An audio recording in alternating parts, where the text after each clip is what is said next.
Have you ever looked at a child in torn clothes and wondered, what if he becomes a billionaire one day? This story is not about luck. This is about grit, about pain, about the unbelievable rise of a boy who had no one and nothing, but dared to dream anyway. So are you ready to meet the boy who had everything taken from him except his hope? Life in the slums.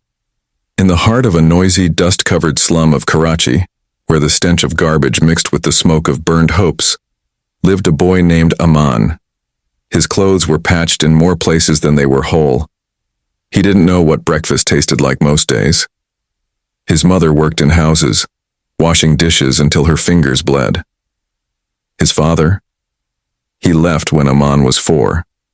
All Aman had was a tired mother, a small metal trunk with broken hinges, and one pair of shoes, both for left feet. But Aman had something else too. He had a burning question in his heart. Why can't someone like me ever become rich? The spark of kindness. One day, as Aman walked to collect plastic bottles for a few rupees, he saw an old man faint on the side of the road. People walked by like he was invisible. But Aman stopped. He tore his only shirt to wipe the man's forehead and spent his only 50 rupees to get him some water and a banana. When the man opened his eyes, he smiled weakly and said, "You may be poor, but your heart is made of gold." That one line changed Aman. He asked himself again, if my heart is gold, why can't my life shine like it too? The street library.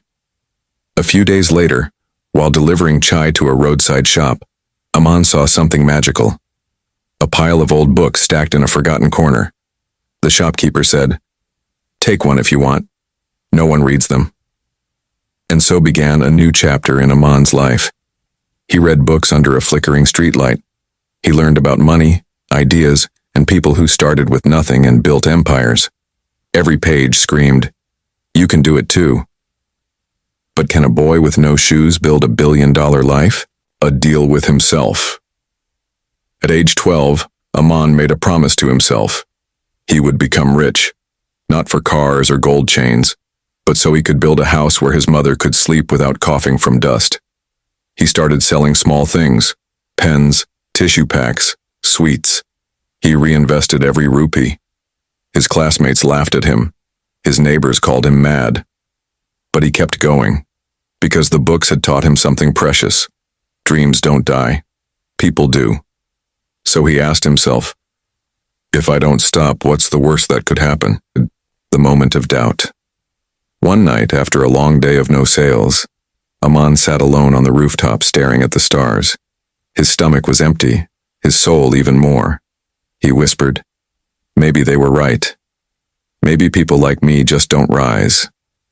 But then he remembered the old man, the banana, the 50 rupees. He realized something powerful. Even when he had nothing, he chose to give. So he asked the sky, if I gave when I had nothing, won't the world give back when I try to rise?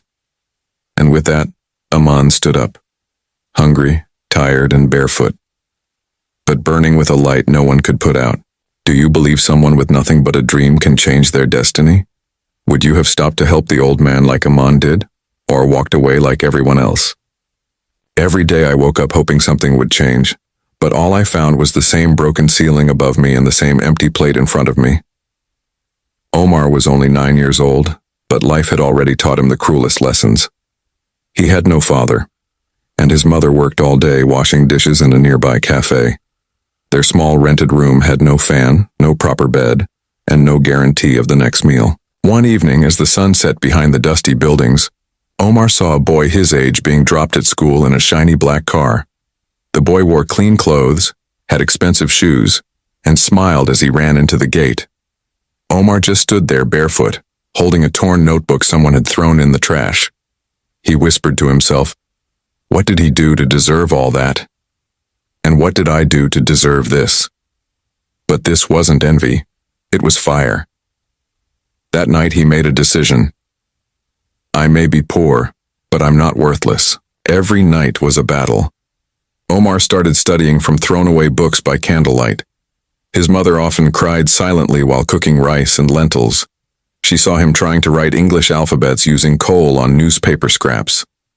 She knew he deserved better, but life had given them nothing. One night, after hours of struggling with an old English book, he looked at his mother and asked, "Ami, why are we poor? Is it our fault?" She didn't answer. She just smiled through her tears and said, "Beta, Allah likes to test the ones he wants to raise higher." Those words stayed with Omar forever, an unexpected act of kindness. One afternoon, Omar was collecting plastic bottles when he saw an elderly man trip on the road. While others passed by, Omar ran to help him. He gave the man water from his small bottle, held his hand, and stayed with him until a taxi arrived. The man asked gently, "Why did you help me when no one else did?" Omar replied, "Because I know what it feels like to be invisible." The old man smiled and gave him a small card. "Visit this place someday. You never know what doors kindness can open." That card had the address of a local library foundation, the library that changed his life. It took Omar 3 weeks to find the courage to go to that address. He had only one clean shirt. When he finally arrived, he was scared. But the receptionist looked at the card and said, "Welcome. We've been waiting for you." They gave him free access to hundreds of books. Every evening after collecting bottles and helping his mother, he came to the library and read. Science, business, English, religion, he read everything. He often asked himself, "Can a boy who picks trash today really build something tomorrow?" The answer wasn't clear yet, but hope had returned. Pain turned into purpose. At 13, Omar started teaching younger kids in his neighborhood whatever he had learned. He charged nothing. His goal? To make sure no one felt as hopeless as he once did. A local shopkeeper saw his dedication and gifted him a second-hand smartphone. Omar began watching YouTube tutorials on coding, digital marketing, and entrepreneurship, free ones. He once told himself, "If I can learn to survive hunger, I can learn to build a future." He didn't know it yet, but he had just planted the first seed of his billionaire journey. Now ask yourself, would you have helped that old man like Omar did? What would you do with pain? Let it break you or build you? Is success only for the rich or for the relentless? Sometimes life changes with a single moment, a decision, a meeting, or even a random act of kindness. For Adil, a boy who once sold boiled eggs on a wooden cart, that life-changing moment came in the form of a mysterious stranger who saw something in him that no one else ever did. But who was this man? And why would a wealthy stranger take a chance on a poor street boy? Adil's days were usually spent shouting in crowded markets, "Garmande, only 5 rupees." He had memorized the rhythm of survival: wake up early, boil the eggs on a borrowed stove, load the cart, and walk street to street in the dusty lanes of Karachi. One day, as the heat melted even the strongest patience, Adil pushed his cart toward the posh Clifton area. He knew he wasn't supposed to go there.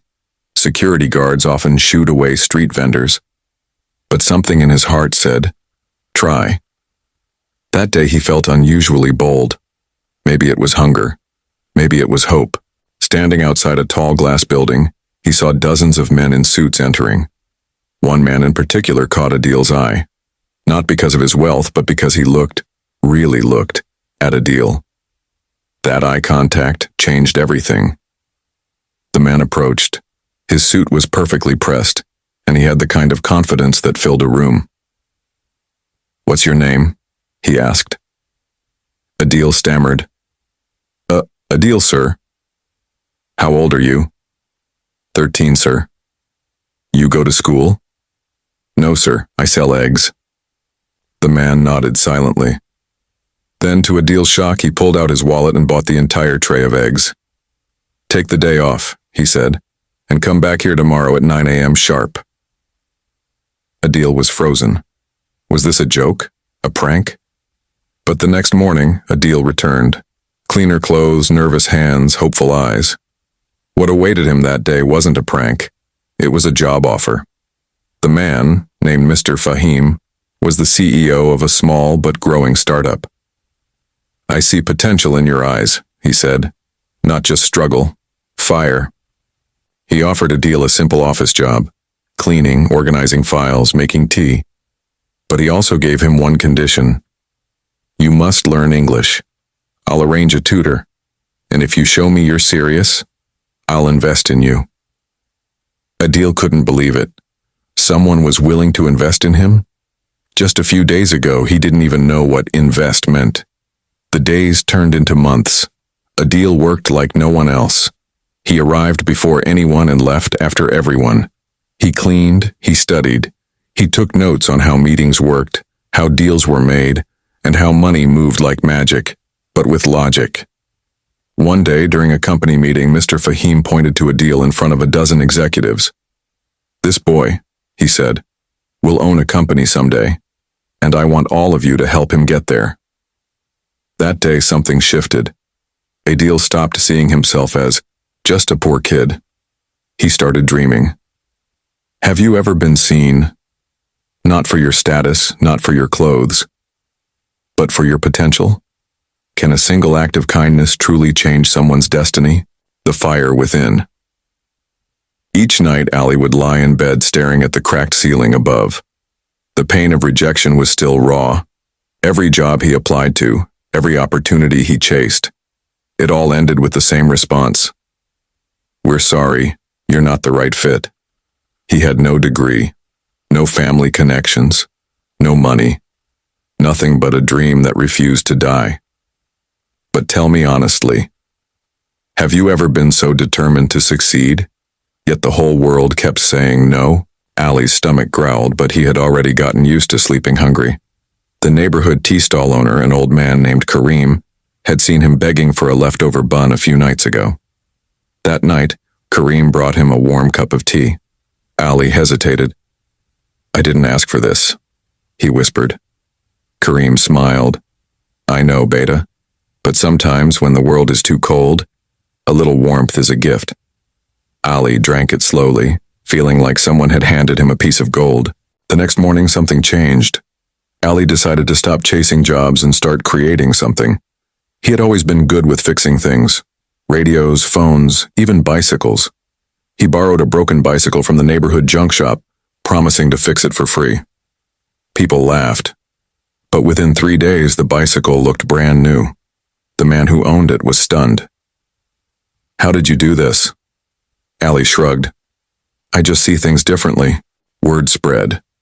Soon, more broken things came to him. Radios, fans, even an old washing machine. Ali charged nothing at first. He just wanted to prove himself. Then one day, a well-dressed man arrived with a shattered antique radio. If you can fix this, the man said, I'll pay you well. Ali worked on it for 4 days straight. No sleep, just hope. When the man returned, the radio played a soft melody. The man's eyes welled up. This was my father's, he whispered. He used to play this every night. Ali was paid 10,000 rupees. It was more than he had ever held in his life. He bought tools. He fixed more. He started charging just a little.